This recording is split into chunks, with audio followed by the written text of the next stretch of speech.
Good morning to everyone. Today, we officially start the Brazilian Symposium on Software Engineering 2021. And we are very happy to introduce our first keynote speaker. So unfortunately, the pandemic did not allow to have Andreas Zeller with us here in Brazil, but that's okay. So let me say a few words about our speaker today.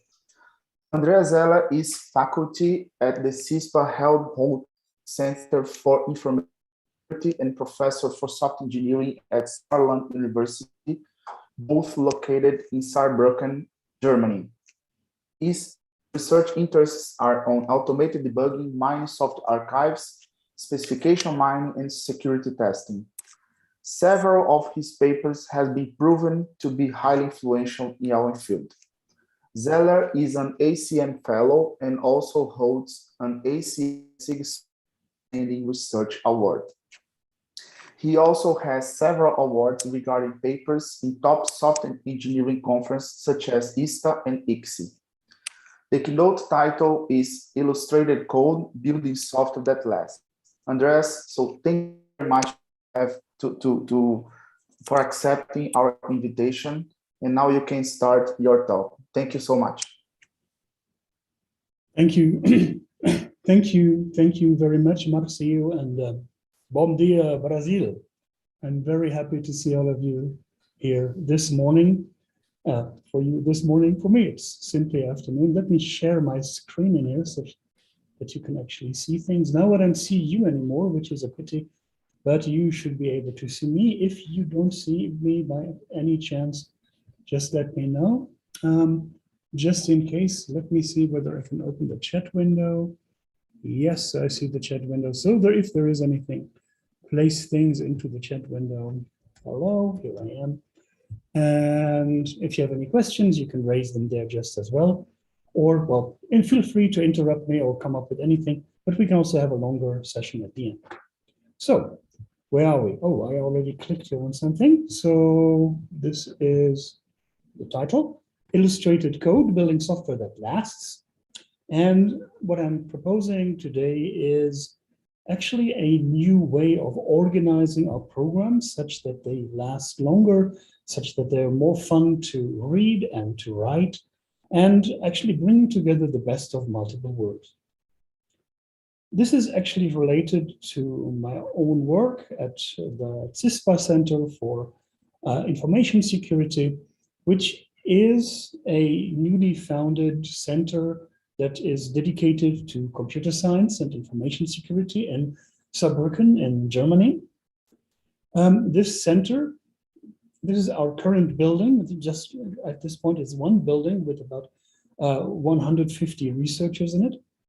This center is set to become one of the biggest research centers for information security and computer science in the world, with a budget that will be sufficient for more than 1,000 positions for researchers at all levels. We are growing, we are hiring, and already today, if you go to CS rankings and look for the top institutions in the world for computer security, for instance, yes, you will find us at the very top there. We are not yet at the top in software engineering. That's because, well, I'm the only one who's waving the flag here, but maybe this can change. So if you have, if you're interested in getting great positions after your PhD or for a PhD, well-funded with plenty of great colleagues, yep, let us know. And the stuff that I'm doing there, well, I'm doing research, among others, on fuzzing and debugging, so test generation and fault localization. And because I'm not only a researcher, but also a teacher, I've written in the last 3 years two textbooks on the topic, one on fuzzing, one on debugging. The one on fuzzing is together with Rahul Gopinath, Marcel Böhmer, Gordon Fraser, and Christian Holler.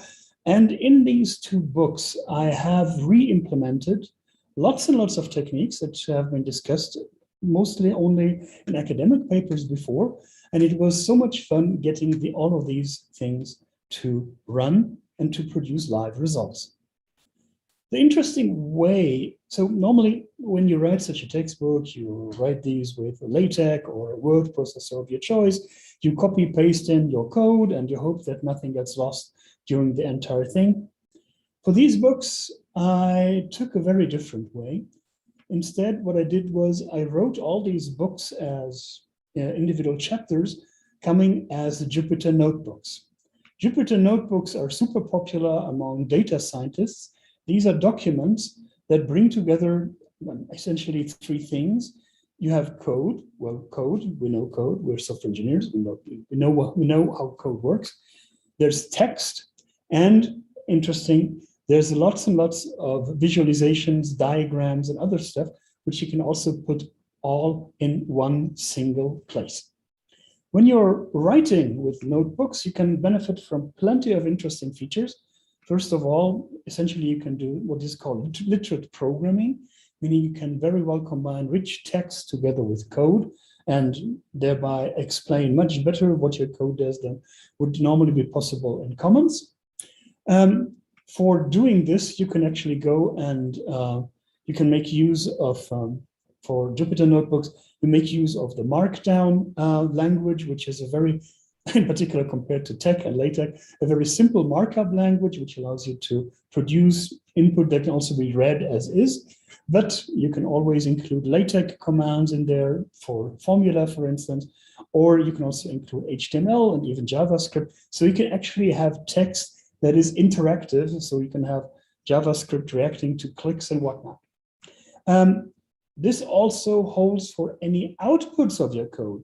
So you can run code right in the middle of your notebook, and the output of that code is being recorded too, meaning that the output of your code becomes part of the notebook, which allows you to easily produce diagrams and other stuff because you have code that would go and produce HTML and JavaScript, for instance. And this also allows you to come up with interactive stuff. So in the debugging book in particular, I have made lots and lots of uses of quizzes such that readers can actually check whether they understood things, putting in where they can find out whether they have understood everything correctly. And all of this not only goes beyond what is possible with LaTeX and other, say, printed book opportunities. Of course, this also goes far beyond what can be done with a printed book. Everything becomes interactive and can actually be edited and tried out by students all the way.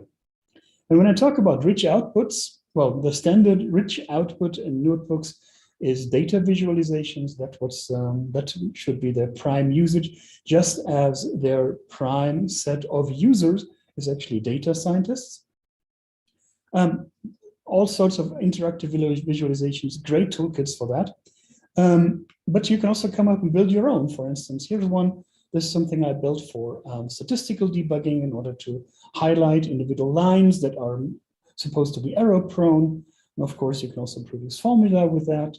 This is a visualization which I created simply to show how many fixes are being included in individual files in a software project. And the larger the software project is, the larger the rectangle is. So the red rectangles mean there's lots of fixes in there, classical MSR visualization in here. But you can also come up, say, with control flow graphs, information flow, data flow, dynamic, static. You can create these on the fly, and they will automatically be updated every time the program is run or changed. And of course, you can also visualize, say, class diagrams or dynamic interaction diagrams. All this is a mere programming of maybe something like 10, 20 lines of code, and boom, you have another very nice visualization of what's going on in your program. I'd like to show you a brief demo of what this actually looks like, giving you some insights of what a book like these is doing behind the scenes. And for this, we switch over to, where are we switching to? We are switching over to the actual book. So here's our book on, here's the book on statistical debugging. This is the notebook that I'm working with. And you can see here's text in there. If I double click on that thing, then I can edit this thing and it's immediately rendered. The concept of instant gratification is super important in notebooks, not like LaTeX where you have to wait for 30 seconds, a minute or so till you see what things look like. No, you always see things immediately. Here's code. You can edit the code just as usual. There's a tiny integration with automatic code completion and other features. We'll come to that later on. And whenever you're doing this, this is immediately executed. And then you can have visualizations. So for statistical debugging, I came up with a small set of visualizations, say for showing off whether some particular parts of the code are executed for specific inputs, and if a piece of code is executed only on a failing input and not on the passing inputs, this makes these things particularly suspicious. So we can highlight them with an appropriate color or visualize this directly in the text, and then you go, okay. And this is, you have to understand, these are things. This is from the original Tarantula paper by Jim Jones, John Stesko, and Mary Jean Harold, one of the most cited papers of software engineering at all times. And I'm sure it took Jim Jones, the student who built all that, this must have taken him weeks, if not months, to build all that. Well, I can tell you, building this visualization, including the original Tarantula visualization, took me, well, 1 hour. The whole thing took me 1 afternoon. And there I had a full replication of the Tarantula paper. So the amount of work you can get done in there, in particular because things are so rich, is just amazing. And in the end, simply because I can also put in a class visualization. And if you actually go and click on the individual items, you get more documentation on them. And this is my notebook, which I'm working with. And all of this eventually gets rendered as a big HTML file, which is then something which is user-facing. And this is slightly nicer. It's less interactive. You can no longer click on the code, but you can always look up the individual parts in here. You can read through this as a regular book. And if there are quizzes in here, do we have a quiz? Let me see. Where do we have a quiz? Here's a quiz. The quizzes and other things can still remain interactive. What was the answer to that quiz? That's complicated. No, that wasn't it. I think it is 1, 2, and 4. Let me see. Yes, correct. Wonderful. So you can have quizzes still in there, other small interactive parts. Okay, and this is what I did for plenty of stuff. So for debuggers, we did this for assertions, for slicers. I built a full slicer, full dynamic slicer in Python, which was lots of fun. For delta debugging, for statistical debugging, for specification mining, performance issues, generalizers, automatic repair. We have a full automatic repairer in Python with all visualizations, everything that you need. This is so much fun. And similar things for fuzzing just as well. So if you're interested, go and take a look into debugging book and fuzzing book, all free, all open source, all at your leisure. Okay, so these are things that where is my here we go, wonderful. So back to my slides. So this is stuff that I built, and I'm using this for teaching, but not only for and if you want to do this yourself, there is great packages, notably the all new JupyterBooks.org, which is a framework for you to write such textbook, and lots of fun. But something we also discovered while doing this, and not only me, but also my students, was one important observation. You see, we have re-implemented many of these techniques. We also have implemented some of our own techniques like that, and we have even developed some of our own techniques like that. And what we realized then was that this was very different from the standard academic approach, which is to build one huge prototype for Java or with Java or for whatever huge language you're having. And this prototype is huge and it keeps on evolving in one direction and in another direction. What you have in the end is a super complicated pile that serves essentially one purpose, namely getting the results out that you want to show in the paper. And afterwards, you have this big steaming pile, which, well, nobody wants to work with, nobody wants to see, and nobody understands. Once the PhD student leaves, all of this is done, can be dismantled and be sent in scraps. So this is the current status of academic prototyping. But when we started putting this information into notebooks instead, not only would we be able to be much faster in terms of building prototypes, no, all of a sudden we also had stuff that actually was documented.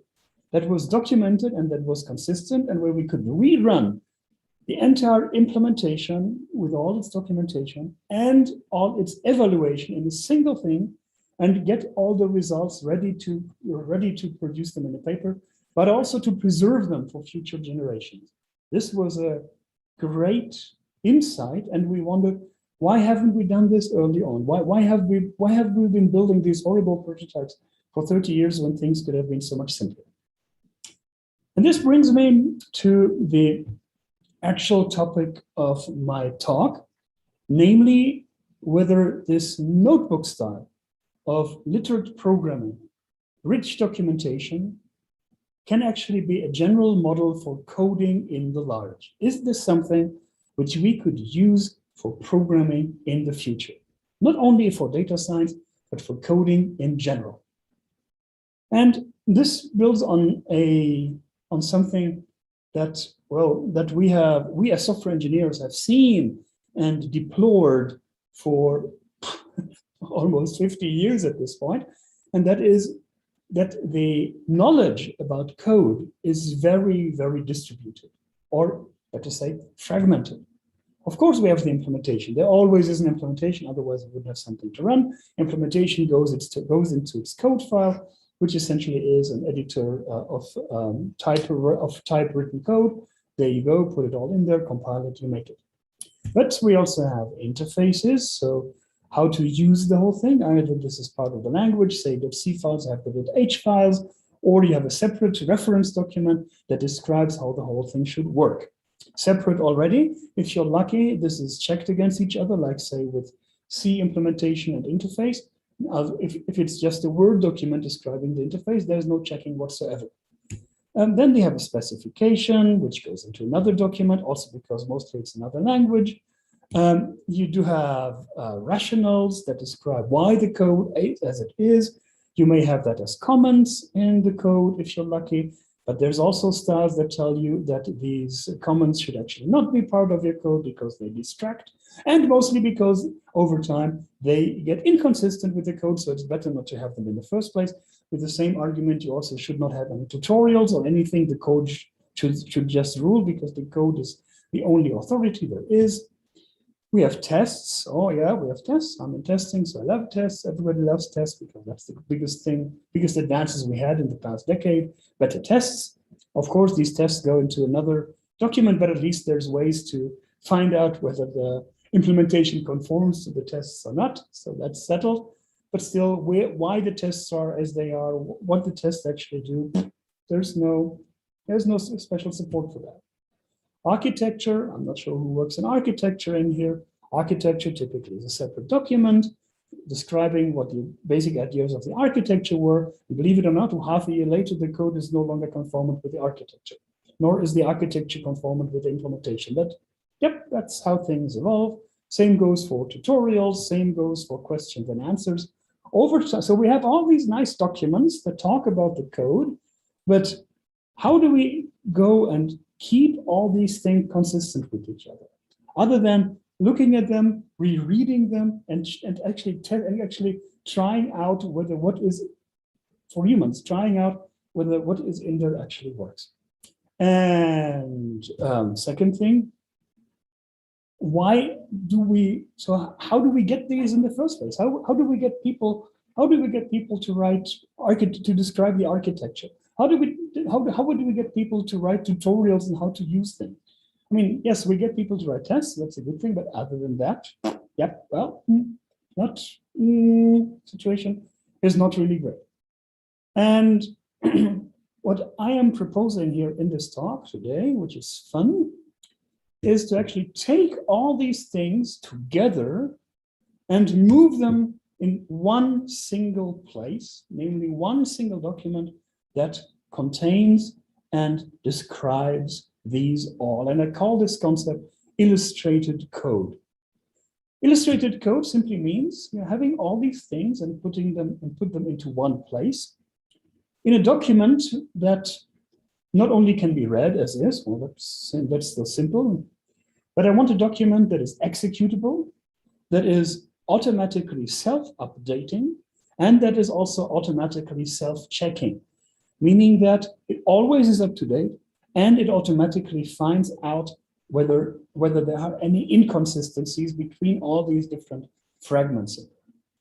And I can actually illustrate that this is something that we can achieve by using some of the lessons that have been explored in notebook programming in the past. Some of the stuff has been around for longer. Some of this stuff is stuff that I have invented myself. Some of this stuff is stuff that still needs to be done, but I can certainly give you a small taste of what this would be. And for this, we're going to look into a simple case study. We're going to look into also a classic function for software engineering or for debugging. That's the middle function. Middle function takes 3 integers, x, y, and z, and it's supposed to return the middle of the 3, that is the one of the 3 that is neither the maximum nor the minimum of the 3. Okay, so that's what a middle function is supposed to do. In the Tarantula paper, which we just mentioned, it's the ongoing example. So I'm using this as an ongoing example too. And I'm going to illustrate all these things, rationals, Q&A, implementation, specification, using this one example. And we're going to start with the interface in here. Interface would be, how do I use the code? And for this, we can just define an interface for middle. Not very complicated. This simply describes the signature of the whole thing. So signature is def middle, takes an x, y, z, all of these integers, produces an integer, and there even is a piece of documentation which says it returns the middle of 3 numbers. This is pretty much the standard we're having for in-code documentation or for interface documentation. There is no formal spec. There is nothing that describes what the middle actually is. We learned that middle returns the middle. Well, that's good, but what is the middle actually? It could also be the arithmetic mean or something, but there's ways to get lost in translation here. There is no context, there's no rational, there's nothing, but this is what we have to deal with. There's no usage example either, but this is what we have to deal with. Well, this is pretty much the standard. This is something we can easily put also into a document, not very complicated at this point. It gets more interesting as soon as we start bringing semantics into the table, namely, what is it that the code should actually do? And for this, we typically use some higher level language in order to describe this. I'm sticking with Python in here. I'm simply going to use some higher level Python in here. What I'm going to do in order to produce the middle, I'm simply going to take X, Y, and Z, make a list out of the 3, then I'm going to sort that list, and then I'm going to return the second element of that list. Obviously, this should be neither the smallest nor the largest one, but the middle one. So I can do this in one line, which is pretty simple. And this is a specification which I can even execute, so I can also run an example. And this being a notebook-like document, I can even include this example into my code, into my document. And since I have an example, all of this becomes much easier for a programmer to understand what we actually mean by middle. I can put in several examples.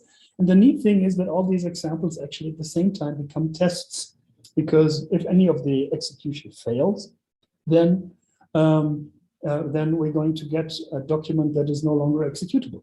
Even better, I can even check the result of the execution. So if I can say assert to middle spec of 547 is 5, then I have and then all of a sudden I have a test in the middle of my document, which serves as an example on one side, but also as a test. And should I actually have done any mistake in my specification with respect to my examples or with my assertions, then I will be notified immediately. So that's already pretty neat.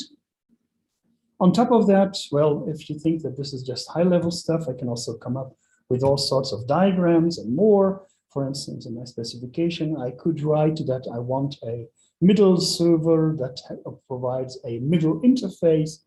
We can even talk about middleware here, sorry for the pun. But I can then document what the call should look like and what the result should look like. And just for the fun of it, in order to create such a thing in Markdown, that is the standard stuff for Jupyter notebooks, I need exactly 5 lines of code, and out of which 2 actually describe the interface between a client and server. So what we have here is we have a client talking to a server, sending the message middle 547, and we have the server sending things to the client, namely the number 5. I don't know about you, but if you have ever, but what sort of, if you have ever tried to do such things, say in LaTeX with ticks or something, God beware. Yeah, you're in for 1 hour of heavy LaTeX hacking. You can also use a drawing program to produce these. But you know, that's the thing. If you have a drawing program to produce these, you lack the chance of actually getting these things out automatically. And you know, these 3 lines of code down here could actually also be produced by a program. And if you have them produced by a program which can actually execute the middle specification, you have a chance to keep all of this consistent at all time. Okay, so let us now actually implement middle. You may ask, why do we implement middle? We already have an implementation. Yeah, but that's a high-level thing. Let's do this in a low-level way, which is also far more efficient. We'll come to that in a moment. And we're doing a standard way of implementing middle, namely, we are going to do a big discrimination. If X is obviously between Y and Z, no, sorry, if Y is between X and Z, that's more like it, we return Y. For other cases, we also return X or we return Z. There we go. And now, of course, in such an implementation, it's easier to make mistakes. We'll get to that in a moment. But this is also something that we can execute again, and again, any tests and results would become part of the document. Now you may wonder, why is that particular code as it is? There's a reason for that, because this middle code that we just implemented is twice as fast as the higher level implementation /specification that we've seen before. We can actually run a little benchmark for that and try out and actually confirm that. And we're going to find, yes, indeed, my my benchmark with just the middle function takes 0 to 2 seconds, whereas the higher level thing with the list and sorted and the second element actually takes twice as much time, which I can again place in the document as a rationale, because then we can say, okay, we can go this way or we can go that way, but I decided for the faster way because I actually found it is faster. And statements like these, that the code here is twice as fast, I can put these into the document, but how would I know that this is still going to hold in the longer run? Maybe some future version of Python is going to show things differently.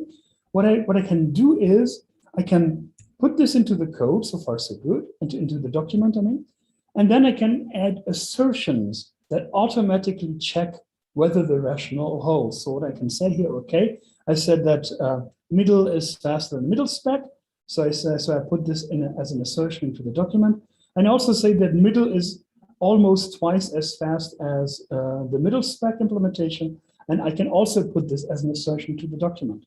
The effect of this is that the text, which is written above, which states that middle is faster than middle spec, actually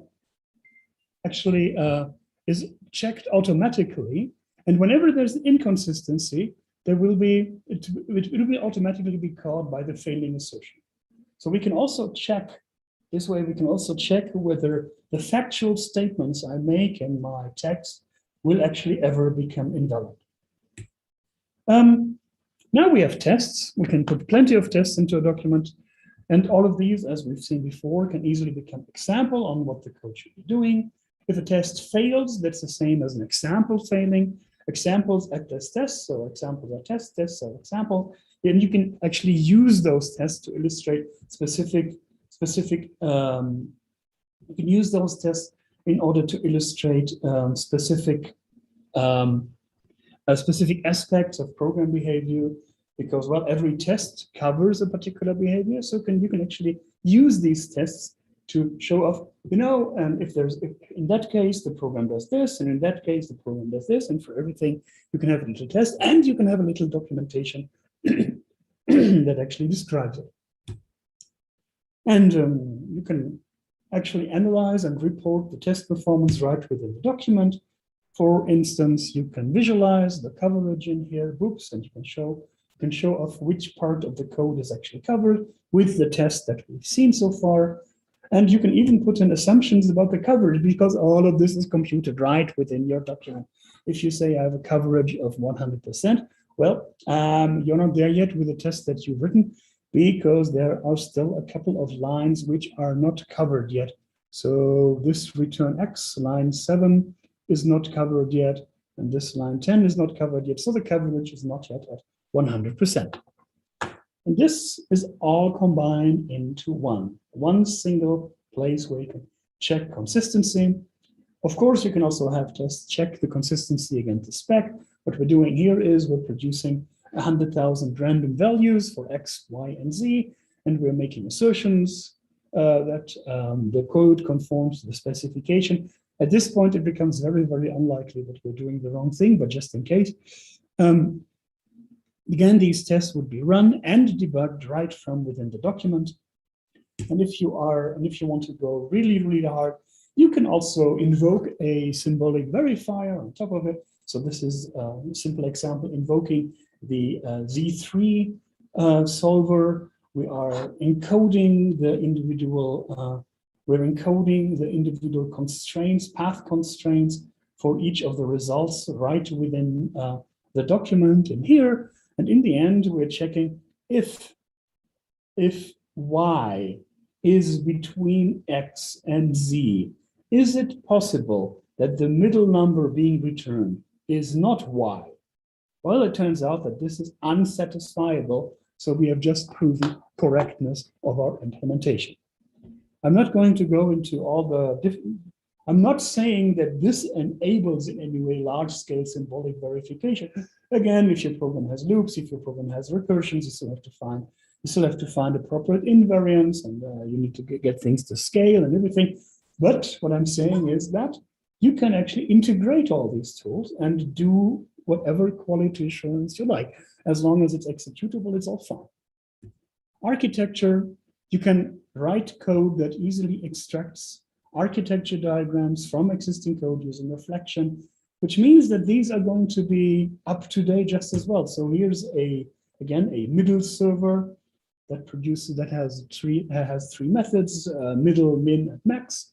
And you can easily write a simple function class diagram that automatically extracts this the static information and produces a neat little UML class diagram for this, possibly with inheritance and all.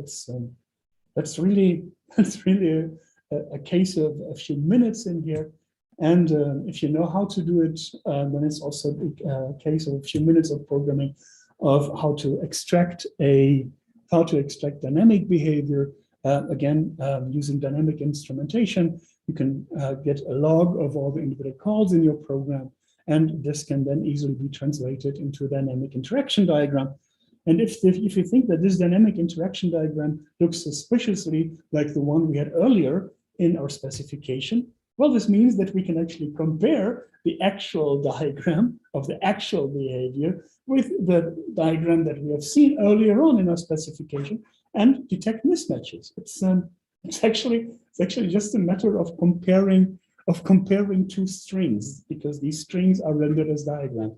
This is amazingly easy. Tutorials.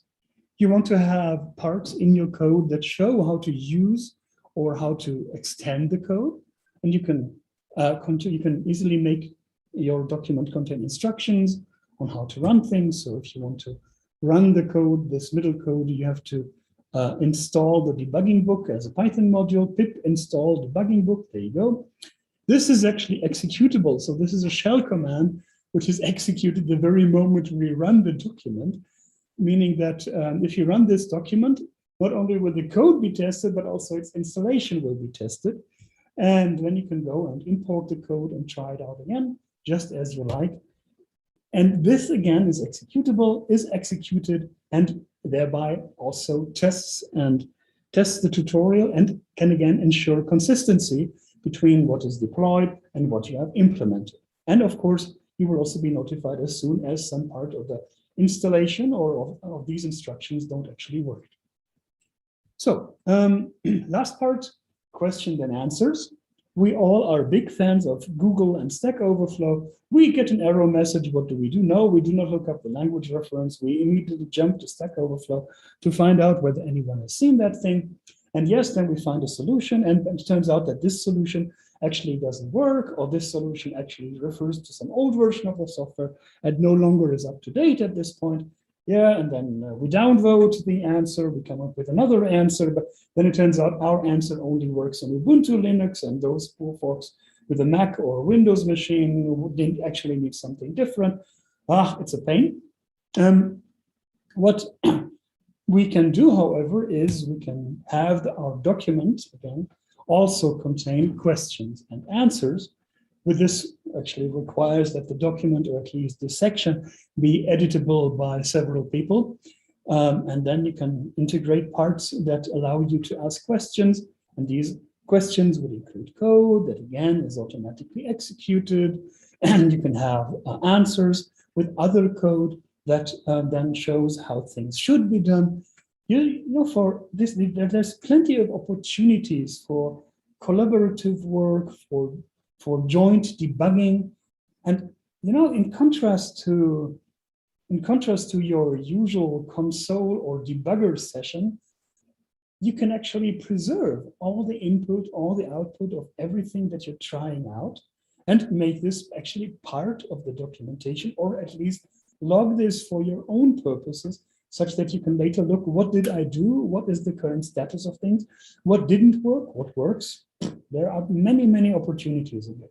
And by the way, thank you very much to Greg Wilson for this idea of coming up with this collaborative editing and question and answer thing in documents.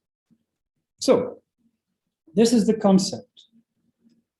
I'm suggesting to have all these individual fragments that we are currently dealing with in our code, to have all of this in one place, with rich documentation, things that are computable, things that are checkable, where it's actually fun and productive to write these things, and where it's fun and productive to read these things, which are always consistent, always checked, and where there's plenty of synergies, notably between Q&As, tutorials, and code, or tests and examples that we can use. And because all of this is actually something that I came up with in a notebook myself, I'll be happy to give you a short demo of what this looks like. So let me switch over to our notebook over here and switch to the notebook that actually illustrates illustrated code. And this is where I came up with all these, this is where I came up in a short afternoon with all these concepts, just for the fun of it. So here you see the interface for middle. Again, we can edit this at our leisure. Every time such a cell turns yellow, it's getting executed. Here's my implementation. Here's an example, and it also automatically becomes part of the document. So if I put in 543 in here, the middle is 3. Actually, it's 553, it's 5. This is interesting. Corner case for middle in here. Here's the diagram, which we had earlier on for the documentation. And here I can demonstrate that this is actually just 3 lines of code. So if I make 537 in here, then, or actually if I rename this for any reason to middle stack, then this is instant gratification. This is really like kids and marshmallows. I kid you not, this is so neat. And this is all, and this all automatically and immediately becomes part of the documentation just as you edit things. Really neat. Here comes the full implementation. Here comes the rational. Here comes the benchmark. Benchmark does a bit of performance counting to actually count those numbers. Hey, these numbers are different from last time. How is that? Why is that the case? Probably it's because there is no Zoom running in the background, so things are a bit slower, but the ratio is still the same. So it's still about half as, still about twice. Well, our lower level implementation is still twice as fast as the original one. Here come our tests, and if any of these tests fail, we of course immediately get a notification. Coverage collection. This is the coverage we're getting after doing these 3 calls. And here's the coverage that follows from it. If I comment out any of these assertions, by the way, you will immediately see that I'm getting lesser coverage. So every time we have a star in here, this is automatically, if you have a star in here, then this is covered. You already see that we need to put in more tests in here in order to get this fully covered. And here come the additional tests, and now we actually do have a coverage of 100%. Well, 100% statement coverage, that is. The else is not covered, but I think this is just as always with coverage. This is just an artifact because the line else here is actually not executable. Here comes the check against the spec, that's straightforward. And here comes the actual, here comes a class diagram that we can extract. How does this actually work? Well, it's very, very simple. What this thing does is, let me see whether I can get this to run. No, oh, 1 second. I have an idea here. This needs to be the markdown. I'm pretty sure of that. It's not markdown, markdown. Yeah, this is what's actually being produced here by this class diagram. So this is actually a string which issues commands for the mermaid renderer that now produces a class diagram. And if we do not output this as a string, but actually let this be interpreted directly as markdown code, then we get this nice diagram as output. Same goes for dynamic diagrams. These are all automatically produced. And if I put in some other call in here, or maybe multiple calls, what happens if I have multiple calls? Does this work? No, it doesn't work. Oh, I'm so sorry. Okay, good. Let's use just one in here. I think this the implementation is still slightly limited in here, but it's all fine. Here comes the tutorial. And if I actually do this pip install, I get a nasty upgrade message. Yes, I'm using some old version in here. So this is reality. Question is, how do I write an assertion that such a warning should not appear? Because otherwise it's going to end up in my documentation. So I really need to fix this. Here comes the solver with unset at the very end. And here comes question and answers. What's wrong with middle? Or I get a syntax error. Can we have a largest function and a smallest function and whatnot? Oh yeah, and here in the end, we also could also come up with some state diagram and other stuff. You see plenty of opportunities in there. So let me get back to the presentation. So there's alternatives to all that. The classic is literate programming from 1984 by Donald J. Knuth, who also came up with this idea of making documents about code far richer than they should be. And of course, he used tech as a device for that. So with literate programming, you can actually write a tech document, which you can render as a very nice printed book. And there is a special tool which extracts all the code that's in there and actually weaves the whole code together into a bigger whole. There's also some very nice feature that allows you to have parts of your code in a top-down fashion that will be defined later. So there's rich documentation and there's a nice a very nice woven structure in there, but there's nothing dynamic in there. You don't have any examples. You don't have any output from these examples. Of course, there's no tests. I wonder which part of LaTeX actually is being tested automatically. And of course, it's not interactive at all. I mean, this is for a typesetting process, as in 1984, where your book would eventually come out through some laser printer or from the printer shop, actually, days later that you would read. It's nice for reading code in a top-down fashion, but it's not good at all for anything that is dynamic or examples or tests or anything. Rich commons. If you look up the Python source code, this is very revealing because this is really an example of how to well document things. and there's plenty of comments, rich comments in there, which actually contain plenty of information about how this is being used, which is also being forwarded into the actual documentation. So that's great. You can edit the whole thing in typewriter style as code, and there's also tests in there. However, in the other end, it's all text. There's nothing rich in there. There's no diagrams, nothing. Examples need to be written from hand and need to be copy-pasted in, which means that there's again the risk of them being inconsistent. It's not interactive. There's no tutorial style, nothing in it. The thing that comes closest is a neat little library called Nbdev for notebook development, which actually comes up with ideas, nice ideas, for programming Python projects using Jupyter notebooks, which indeed comes with rich documentation, which can edit as notebook, edit as code, and where there are conventions for integrated tests, which is great. On the other hand, there is no writing philosophy involved with that. This is all Python specific, and as I will tell you in a moment, even notebooks are not the perfect ways to actually program in these things. So there's because notebooks in the end are nice, but they are not the answer. It's not like everybody should be programming in notebooks, because as an IDE, as a development environment, they are still pretty inadequate. Jupyter notebooks as they are, you are missing refactoring. Up until 2 years ago, it wasn't even possible to do a search and replace. There is no intelligent code completion. There's no code completion at all if you're unlucky. Links between documents, hyperrefs, checks, whatsoever. You think you click on something and be led automatically to the definition of a thing. These are things which are still in their very, very infancy, more as a proof of concept that it could be possible to actually implement them. Also, the question of whether you want this whole document as a linear document. This is actually not the best way to organize these things. You may want to organize them in hierarchy, or possibly even with hyperlinks. So there can be much, much better ways to organize this material.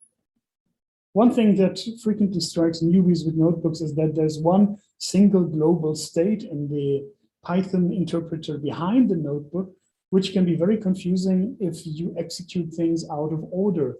If you execute some code later on and then some earlier code, then the state of the interpreter behind will already have changed. That can be very confusing for newbies.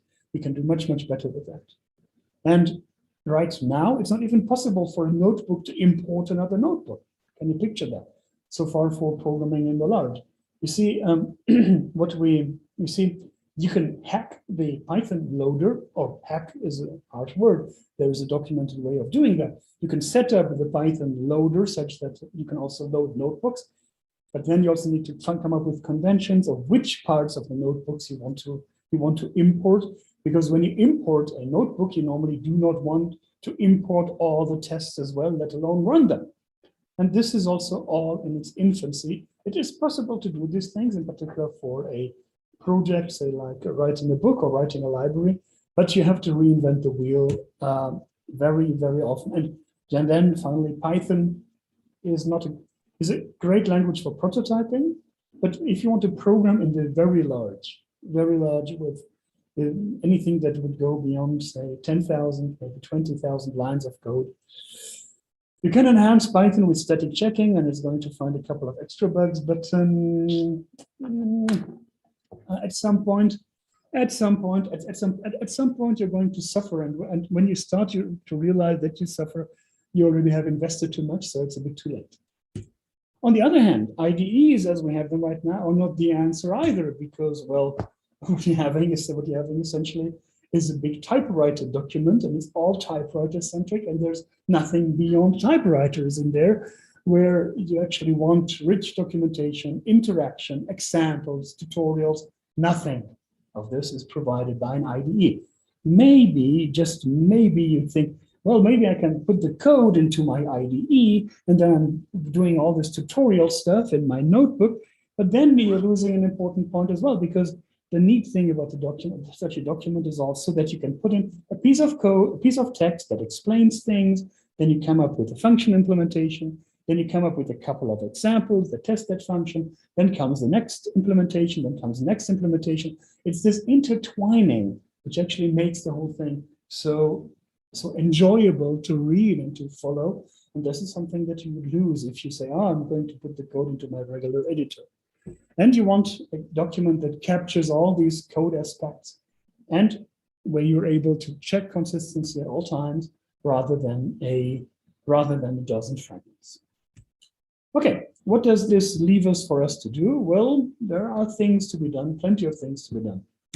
What I want is, I want IDEs that have the power of rich documentation, or vice versa, notebooks that have the powers of IDEs. I want these worlds to get together because I see plenty of potential, in particular for us as software engineers, to finally highlight all these techniques that we keep on praying, that we keep on praising, where we say, you should really have documentation, you should really have an architecture that describes things, you should have tests.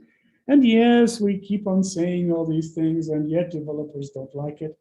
I see potential for future tools that make this far more enjoyable.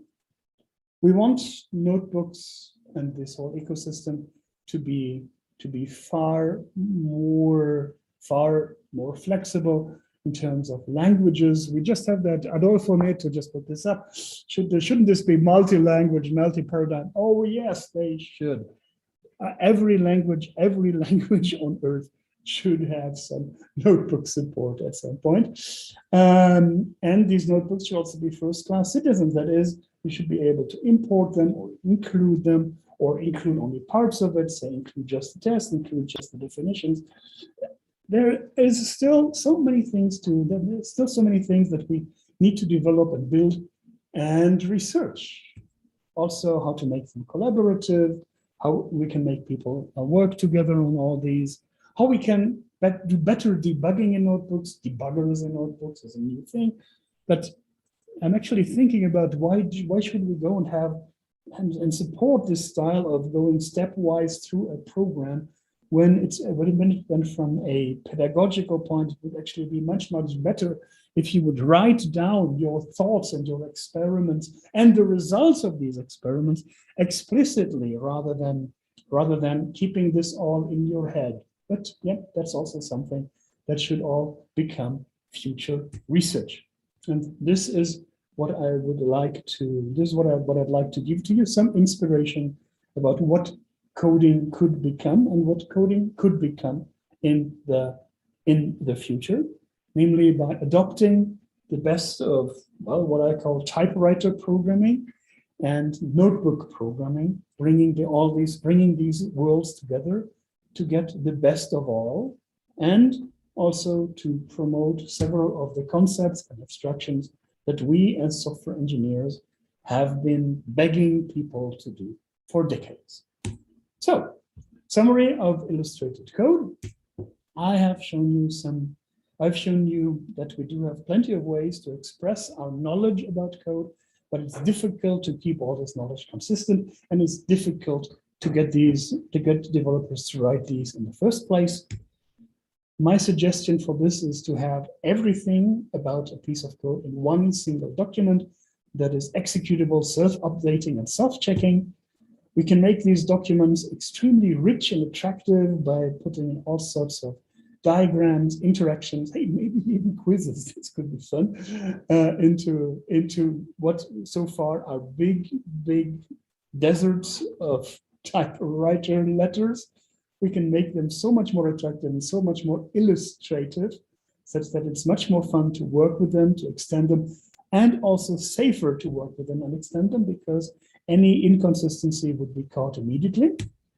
And yes, there is quite an agenda that follows with all that, and plenty of opportunities for future research too. If you're interested in that, if you're interested in talking to me later on, after this conference whatsoever, the easiest way to reach me is on Twitter. Just follow me as Andreas Zeller, and I'm also happy to forward ideas about that. Yeah, and this summarizes this presentation.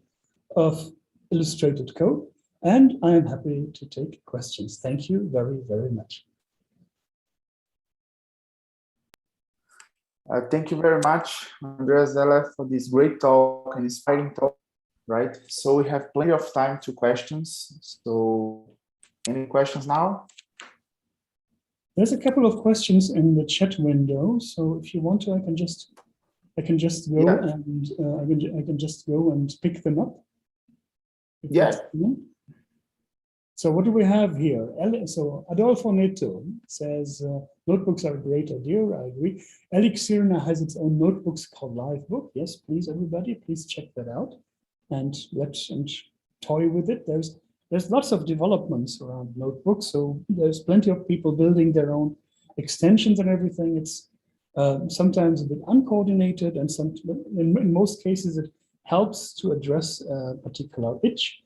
But one thing I notice is that the communities that work with notebooks and the communities that work with regular programming are still very separate, and it's not always easy to get the ideas across. Notably, I don't know how many software engineers have ever tried building something with notebooks. So there's a couple of things to learn. What I can tell, certainly try that out. William Niemitz is talking. I recently worked with Jupyter to machine learning. It's amazing how easy it is to get everything well documented. Yes, I fully agree. Letizia Passos is saying she really likes to use collaborative notebooks from Google, and she wants to share some. That's also very important pointer, folks. Please look into the chat for the posts that we're having here. Adolfo Neto, shouldn't illustrated code be multi-language, multi-paradigm? Yes. Rodrigo Andrade, how to deal with scenarios where multiple developers are contributing at the same time. And this is also a point where notebooks, as they are not great. If you have multiple developers collaborating to a single notebook, you can certainly use version controls such as Git, but this is also something which you have to set up specifically, such that it provides some support for diffing notebooks and for viewing notebooks, simply because the notebook structure itself, so the documents that are in there, these are long lists of, these are long JSON documents. And on top, these JSON documents are actually not, when you make a change to some point, this change may actually affect multiple places in the document. So it's not easy to diff them in their raw form, and we need much better support for collaborative work with that. But I would like to have some sort of Google Docs for notebooks where you can actually integrate things, or overleaf for notebooks. This would be great. Is there evidence that the documentation will accompany the source code evolution? Thing is, so I'm interpreting this question as, can we ensure that the documentation will evolve together with the source code? By default, it will not. The documentation will may simply stay as is, while the code is going into an entirely different direction, which is why it's important to have assertions in your code that actually check the essential facts of your documentation in order to be able to check whether these still hold. And we have Nabor Mendonça. How about recent IDE extensions to execute notebooks like the VS Code Jupyter extension? I'm a very frequent user of Visual Studio Code, and I am more and more working also with the Jupyter extension. That's all very nice, but in the end, this is still very much a notebook environment within your IDE, which is okay. But so far I haven't been able to get all the nice IDE extensions of Visual Studio Code also run well with the Python code that I'm programming in my notebooks. So this could be a great way for integrating things. And yes, you can, and this may well be the path for programmers and for data scientists to bring together the best of their worlds. So I've answered lots of questions from the chat, but I'm also happy to take live questions. And for this, I'm going to stop sharing such that I can actually see you folks. So any questions? Can I go, questions? Marcio? Can I go now? Go ahead. Yes, Paul, please. Thanks, Andreas, for the very nice talk. I especially like how balanced it is and showing the positive and the negative aspects of doing this. I really appreciate that. I was wondering if you have an idea about the limitations of this approach, depending on the kinds of systems that, besides already the negative points that you have already mentioned, are there other limitations, like would this be good for example, real-time systems or highly non-deterministic systems and so on? So could you give us a better view about that? Well, by construction, any code that currently exists as a text file can also be imported into a notebook. So you can always take existing code and put notebook features around it.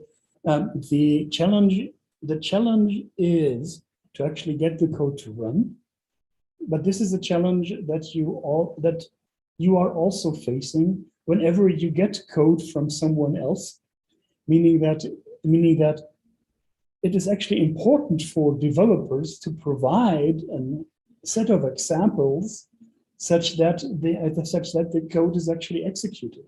This is what we're having all the time. We're having this, say, for ICSI artifact evaluation, where students get these artifacts, and here comes the artifact. Hey, I sent you a Docker file. In the Docker file, there's some execute.sh, and it will do everything. Then you run this execute.sh, and it does plenty of magic, and in the end, it says done. What did it do? What is that? What do I see? There's nothing in there. And having something like a Docker file is already a big thing. For other things, there's code, and you have no idea how to get this to run, no idea how to find an example. And these examples are distributed somewhere else. So you have to find this on Google or on your internal network. So having such code combined with better documentation is already a thing. Having this documentation executable is the next big thing. And having this executable documentation actually execute the code that is listed in the notebook. That's the real big thing. And in my examples, I have come up with, so I have examples where I have some C code embedded, and then I'm invoking the C compiler, I'm executing things. I have an example where I'm running a web server in the background, and then I'm interacting with the web server and showing at the same time how the web server works and how the client works. So you can, so even in a notebook, you can come up with complex settings, and you have one view where you are exploring the different parts. Of course, as soon as something like a cyber physical system is involved, where you need special machinery, or where things become highly undeterministic, then it becomes more and more complex. But that's something you not only have for notebooks, you also have these for real life code just as well. So notebooks are not necessarily the answer of getting these things under control. But just one example, if you want to have so for this web server example, the neat thing is whatever the web server produces, the HTML it sends back, hey, I can visualize this right away within my notebook because it's HTML. And if it were PostScript, or if it were whatever, SVG, I would also be able to visualize this right away. And this is not also great for a tutorial, because all of a sudden you see things, but it's also great for debugging. I mean, how do you, if you are on a regular console session and all of it, here's your web server, and your web server sends you back some SVG file, what do you do with it? I mean, you certainly cannot visualize it in your console. And this makes you far more, this gives you far more power over the systems you're working with. And second, it's much less friction, notably if you are doing some statistical experiments, you want to plot things. And third, everything you do is being preserved. And that's maybe the best thing. So you're doing one experiment, you do plot. You do a second experiment, you get another plot. And you can keep those documents, you can keep those plots forever if you like. And you can actually show those plots later on to others.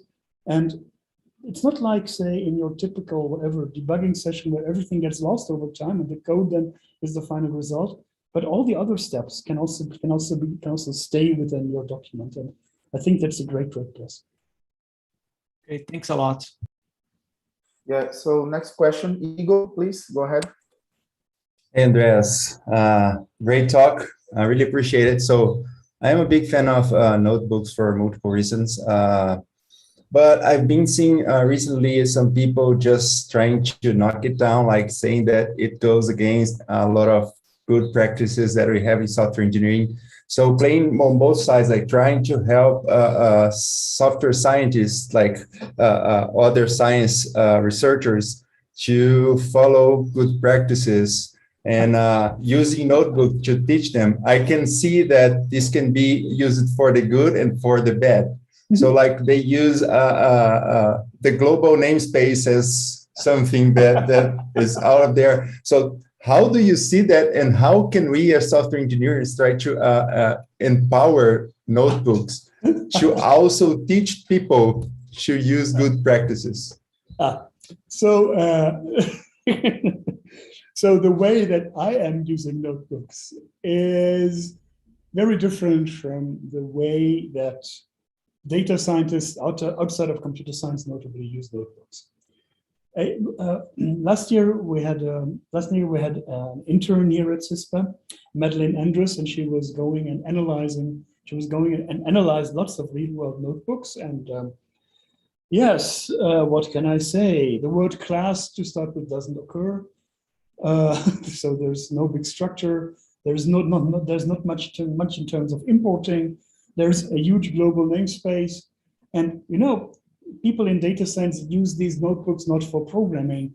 They use these things as a tool. They use it as from a pure utilitarian perspective, and they run the notebook as long as they get the result they're interested in, and then the whole thing is done. And they do not necessarily write these things in a way that they could be reused or evolve in any way. So that's very different from our perspective. So what you have seen now is it's more like what happens to a notebook if a software engineer gets hold of it, finds out that there's plenty of things that are missing. So I'm a programmer, I can build all these things, so I build them. And B, also find out about future opportunities, what you can do with those notebooks. But few of these are actually that relevant for data science. For data science, I have to say, it's not the case that things would be massively documented. It's not the case that people go and write tests or make their assumptions explicit in any way. Only the good notebooks are those that are used in textbooks. This is where people actually go through all the trouble and write up things explicitly. Your typical notebook written by a student in a Data Science 101 class will contain an Excel file with data that will be read in, NumPy, whatever thingy that plots the whole thing, and that's it. So, and yes, there's lots and lots of things that we as software engineers could tell could tell the authors of research software how to do things better and more reusable and more and which is also important for the sake of science, because you want those results to be reproducible too. So good software practice also means more reusable software and better replicability of research results. And I've been in a number of meetings with plenty of exchanges. It's the simple things that already get people forward. Use version control, use tests, set up a collaborative environment. Lots of things that people can start with a little at little cost, but with great gains. We don't have to tell them right away to follow whatever ISO standards for best practices, but say doing tests and version control already solves 80% of the problems. The good thing is that we have a lot of challenges. Thank you. They are rediscovering all the challenges that software engineering has been addressing in the 70s, but yep. The good thing is they don't have to reinvent the wheel. They just have to talk to a software engineer, and as long as we can give them some good solutions. So moving on, a question by Paulo Torrens. Do you think it would be feasible to generalize the concept of illustrated code for protocols such as LSP to get editor independence? I don't know. I don't know right now what LSP is, but I know that my own Jupyter notebook actually uses a language independent protocol to talk to some server in the background that automatically checks things. So there already is some integration of Jupyter notebooks and automatic syntax checkers and likewise. So yes, it is possible to integrate these things, and it's also possible to keep all of these parts independent from each other.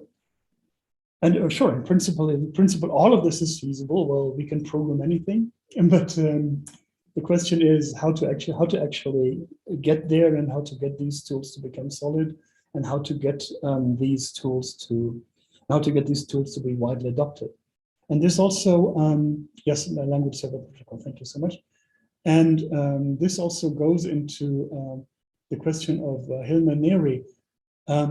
What results? What do we know about notebooks? What do we know about notebook programming? Actually, not that much. We have a number of MSR-like studies on the quality of notebooks.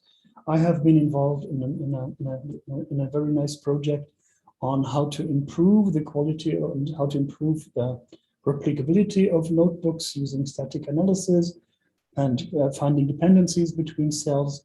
But all in all, I think that notebooks as an object of study are just as frequent as, say, Excel sheets. Plenty of people use them, but so far they have escaped the attention of the bigger research community. And what we can do is we can find out which stuff works, how to do better documentation. We can study the effects of all this. We can do empirical studies. We can do user studies. We can do experiments with people and find out how, as we always do, which way of building software is the best and under which circumstances.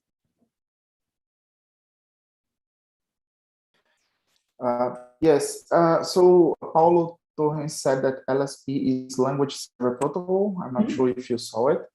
Yes. And questions, so Ingrid, please go ahead.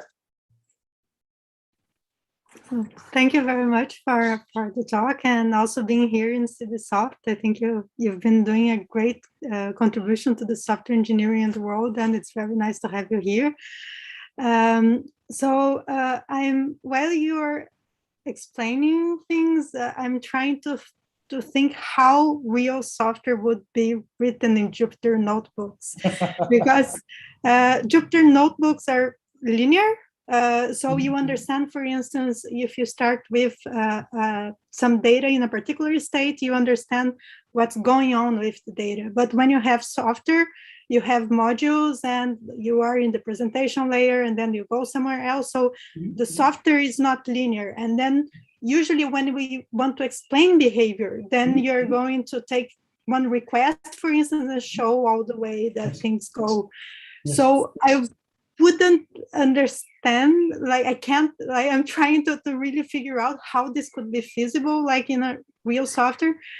Mainly, for instance, if we talk about distributed systems, and also, as it was already raised, so if you think, for instance, in Java and Java docs, like you have code together with the documentation right above the method, and it's still, this becomes outdated. We'll still have the problem of keeping the documentation up to date according to the to the code. So can you further explain the idea how real software could be written in notebooks? Yes, that's actually a great question, and that's also a problem that I've been facing. You see, when you're writing a notebook, you're always following the bottom-up principle. Essentially, you're starting with small definitions, and you're starting with small definitions, and you're using these small definitions to build bigger software. You're actually following a same structure as the code itself, because in code also, well, we come up with small definitions and then build the bigger ones. The really nice thing about notebooks is that, well, of course, once you build a small thing, then you can explain what the small thing does, because you're building the context as you move along, okay? However, in order to understand how something works, you don't necessarily want to follow the implementation. You want to see a high-level picture up in the very beginning. What I'm doing there in order to evade that is I'm doing some sort of trick here. I am having in my notebooks, I'm having a section at the very end when everything is there, which I call the synopsis, which is a summary of how everything works. And then I'm having some special magic when producing the HTML version and the PDF versions of the book that moves the synopsis to the very beginning. Meaning that so I'm building all this context, and then in the end I can show this is what this whole thing does, even if you don't want to look into the implementation, okay? This is how you use it with a couple of examples and everything. And in the rendered version, this comes at the very top, such that people can start with that. And of course, the synopsis, because it's also generated automatically, always is consistent and up to date with the rest of the implementation. That's all nice. But I totally agree. If you want to go through code, and if you want to understand what the code does, and if you want to understand what the documentation does, we need to go from the model of having one single linear document with plenty of little details into means of having places which explain things, which link to other places, which again link to other places, such that you have many paths to go through things. Yet these links can still be explicit, and since they are explicit, you are still able to maintain consistency among them. And of course, you can always take the whole bunch, the whole graph, press a run button, and see whether everything works as it should. So yes, but these are things that the data science community does not necessarily hold high. I mean, they're looking at one notebook, one graph. Great, I have a graph which I can put into my paper. There we are. So there's simply different demands from different communities. Thank you. So there is another question in the chat. Danielle, perhaps one strategy to notebooks with source code would be integrate source code hosts like GitHub with notes. Yes, possibly. So you could come up and say, okay, I'm going to put my source code over here, and then I'm going to take fragments of that source code and explain these in my notebook or use these in my notebook. But I'm a bit reluctant recommending that, because I very much appreciate the possibility to actually talk about a small piece of code, explaining why this is that is, coming up with the next piece of code, and explaining how this works, illustrating this before we get to the next implementation challenge. And if we have these things separated again in multiple places, it gets more and more, we again run into the problem of maintaining these things and ensuring consistency. So the integration, there could be some integration, but from my perspective, it should be an integration that is mostly on the technical side and that is essentially seamless, such that you as a coder don't even notice where your code is being stored. More questions? Anyone wants to ask?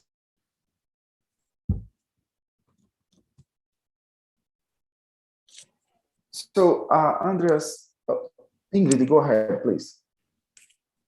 As there was no one in the queue for asking questions, you mentioned in the beginning of your talk about research on security that you've been doing. Could you briefly give an overview of what type of work have you been doing in your research center? Research-wise, yeah, sure. That's right. I didn't even talk about research. Well, in 30 seconds, I'm doing lots and lots of work on automatically generating software tests. Also today, also better known as fuzzing. I actually wrote this book, fuzzing book. In the first version, it was simply named Generating Software Tests, and then it was pointed to there's so many new work on fuzzing right now. So I found that So I simply declared that generating software tests from now on shall be named fuzzing, and then I renamed the book to the fuzzing book. But you can still see that most of it is that I'm approaching much of this from my software engineering perspective. So it's not, bugs are everything, the way to find them is nothing. So that still try to bring in some systematic picture into that. We will be releasing a extremely powerful specification-based fuzzer called format fuzzer in 2 weeks from now. So that's something, that's a big project I'm working on. And one very nice thing in conjunction with that is that we are building so-called grammar-based fuzzers, that is fuzzers that use a external specification. And we have made enormous progress in extracting such grammars from existing programs. So we press a button, we learn the language of the program. And since we have learned the language, we can build far more effective fuzzers than fuzzers that do not know the language of the program, that have to deal with mutating existing inputs and other, well, in the end, also somewhat effective strategies. But if you know the language, you can be much more effective in the first place. And I'm also working on, and since we're doing that, we're also integrating these techniques with automated debugging techniques that, again, often grammar-based, tell you abstractions and tell you reasons why your program fails. So we're having tools that systematically create experiments using test generation and find out why your program fails. Most of these things are actually also implemented as chapters in the debugging book and in the fuzzing book. And I encourage you to look into these and try these out in your browser, in a notebook for yourself.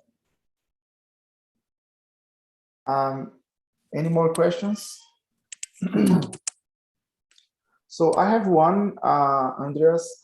So you mentioned that the IDE and the notebooks are not the answer, right? So I was wondering whether you have any experience on putting them together, right?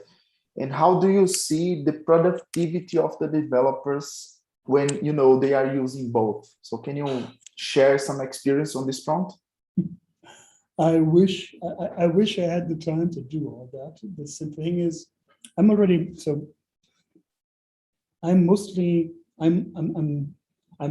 in notebooks, and I'm building tools or a tool set around these notebooks such that I can do tricks such as moving places to other places, or I deal with the fonts or running tests automatically, doing continuous integration, continuous deployment, all that stuff.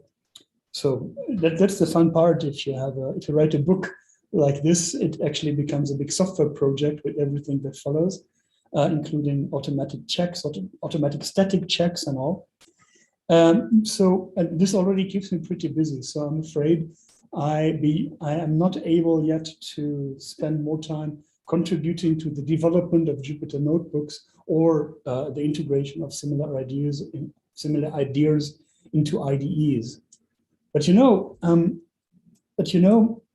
documentation of code, or how to teach code, or how to teach what my code does, is an area for which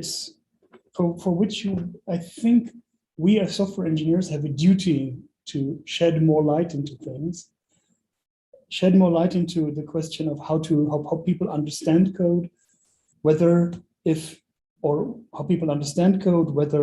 good documented code makes people more productive than less documented code, the usage of examples, how that helps, or simple things, as I mentioned, whether it makes a big difference, whether you are actually, when you're debugging, whether you're actually writing down your hypotheses and thoughts and making them explicit also to you, or whether it's better to keep everything in your head as long as the night progresses.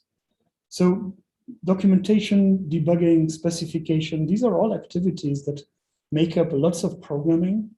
And I think that the approach of us, that we have done in the past, like say in mining software repositories, we look at all the empirical data that's around, let's try to find some correlation in there.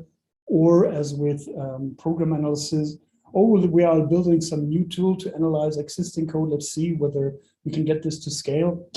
That's all neat, but I think our research should very much also put the developer and her needs and her way of learning about things in the center. And that's where we also as researchers, I think, can make great contributions by coming up with better ways of programming in the first place. Yeah, so I was wondering also about the IDE's plugins, right? Like a test coverage or stuff like that. So are they somehow inspiring to write those tools also in the notebooks? So when you are writing a tool for the notebook, do you take a look in the IDEs first or something like that? Actually, I don't look at. I think at this from the end. I'm thinking about what kind of illustrations do I know from existing textbooks, and how can I make these illustrations interactive and visual? So I'm thinking of this from the end. And I have to say, if you are building such tools for Python as a language, you're extremely lucky, because say getting a trace of all function calls in for a Python program is 10 lines of code. Well, you need to understand which 10 lines of code these are, but it's actually all in documentation. These are all official interfaces. So there's official debugging and logging interfaces for that. Also, the reflection capabilities of Python code. Finding out, you can have Python code that looks into itself and finds out which classes they are, what the members of these classes are, what the arguments are and whatnot, and then you can instrument them. This is simply amazing. So building something like an approximate static call graph, for instance, or even a dynamic call graph, is not very complicated. The most complex chapter we're having in the chapter on the most complex 2 chapters we're having in the book on debugging. One is the chapter on slicing. The other one is the chapter on automated program repair. So for myself, and I do not consider myself as so much more than average programmer than everybody else, I was able to implement, say, dynamic slicing with control dependencies, with data dependencies, and visualization and code instrumentation in the course of 3 days. Automated repair, I rebuilt the whole GenProg tool set by Claire Leguez, Wesley Weimer, and more. And this took me 4 days to implement in Python. And after that, I was able to take a Python program that was the same as the program that Claire had in her paper. And I pressed the button and out popped the repair. That was cool. And see, parts of these powers come from dealing with Python, because Python is such a great language for prototyping and for inspection. But part of this power also comes from the fact that it's actually in notebooks, and that while now today, when I'm programming, I'm explaining things, I'm writing down things, and I'm not only explaining these things to my audience, I'm explaining these things to myself. So I'm making a plan, I'm writing down this plan. I want to do this, and I want to do that, and I want to do that, and then I follow that plan. And after I'm done coding, I need to readjust the documentation to fit what I actually have done in the very end. But there are so many more ways for me to, ways for me to A, make a plan, and B, find out whether I'm on the right track for that. And that's something I would these days I would be totally unable to do using a regular IDE, for instance. If I want to know, if I want to tune some piece of code for performance, for instance, now I have the opportunity to run all these, look at the plots, see what's coming out, and do this again and again, repeat that, document my assertions. I don't see how to do this ever in an IDE in a way that all these insights are actually preserved. In IDE, it's all ephemeral. I'm in the debugger, I'm stepping through things, I'm in the console, I'm entering some command, and once I'm done, it's lost. Good. In the notebook, it stays in there. It stays in there until I delete it. And actually, it turns out that keeping this stuff in there can be helpful for my future self, for my PhD students, for anyone who's writing this code. And also, I have to say, for 4 out of 5 papers we had in the last 2 years at XCFSE, there's actually a notebook that was at the beginning of it all. And these notebooks came to be over the course of 1 or 2 afternoons. Hey, I have something cool, try this out. Then I'm throwing this, or then I'm giving this over. I have an idea, I'm implementing something, giving this to my postdoc. Postdoc evolves the whole thing, comes up with their own ideas, sends the thing back. We send the notebook back and forth. And eventually some student implements the whole thing, not only for Python, but for C or whatever. And then all of a sudden, something that has taken 3 afternoons so far, all of a sudden evolves into a big project that's now taking 3 months. But at least we know the algorithms are right, and we know that something nice is going to come out of it. And this is, for me, this has very much changed the way I program and also the way I'm doing my research. Okay, Andreas, so it's 10:30. We are right on time to finish the session. Thank you very, very much for your inspiring and great talk. And I hope to see you soon in a conference in the future, right? So thank you very much for everything.